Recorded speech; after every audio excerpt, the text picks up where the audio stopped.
ito ay rated SPG, striktong patnubay at gabay ng magulang ang kailangan. Isang mapagpalang araw, mga kapamilya. Sa pagkikita ni Tanggol at General Pacheco ay agad na namukuan ni Pacheco si Tanggol bilang anak ng pulis na si Rigor Dimagiba.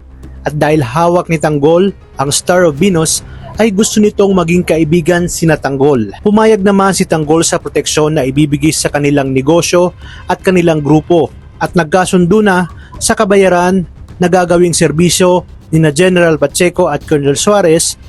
At dahil gahaman nga itong si Pacheco ay agad nitong sinabi na 3 milyong piso ang kanilang hihinging kada buwan kapalit ng kanilang serbisyo. Ngunit iginiit ni Tanggol na 1 milyon lang daw ang kaya nilang maibigay kina General Pacheco. Humirit si Suarez na isama na ni Tanggol ang lahat ng negosyo nila para mabigyan ng proteksyon, kaya naman dito na sinabi ni Boss Divina na sila na umano ang nagpapatakbo sa drug laboratorio ng mga kabalyero. Nagbabala si General Pacheco na marami silang makakabangga sa pagbebenta ng droga. Ang Red Phoenix kung saan kasapi ang kanyang kapatid na si Santino at ang pinakamakapangyarihan sa lahat ng grupo, ang mga Montenegro, na pinangungunahan ng kanyang tunay na amang si Ramon Montenegro, kung saan naroon din nga ang kanyang kapatid na si David na nagpapanggap bilang si Tanggol.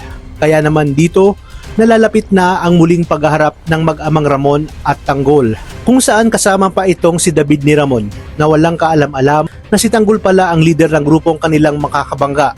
At pag nagkataon pati ang kanyang kapatid na si Santino ay makakabangga niya rin. Mapapanindigan kaya ni Tanggol ang kanyang mga sinabi na wala siyang sasantuhin na kahit na sino, pero papaano kung sarili niyang mga kapatid ang kanyang makakabangga, pati ang kanyang tunay na amang si Ramon.